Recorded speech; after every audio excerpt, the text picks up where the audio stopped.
सांगलीपाटीजवळील पेठ राष्ट्रीय महामार्गावर भरधाव वेगाने जाणाऱ्या दुचाकीने धडक दिल्याने झालेल्या अपघातात वृद्धाचा मृत्यू झाला. सदरचा अपघात सोमवारी सकाळी 6:30 वाजण्याच्या सुमारास बायपास रस्त्यानजीक घडला.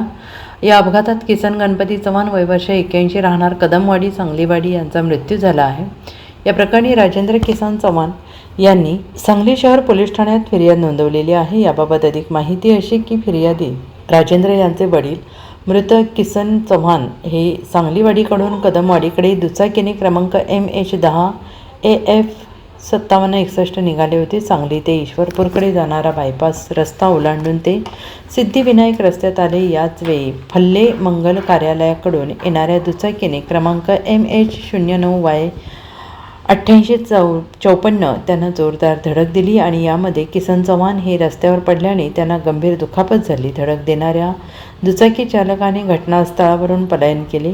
नागरिकांनी त्यांना तातडीनं रुग्णालयात दाखल केले, परंतु उपचार सुरू असताना त्यांचा मृत्यू झाला. पोलिसांनी दुचाकी चालकावर गुन्हा दाखल केला आहे. Bureau report SBN Marathi Sangli.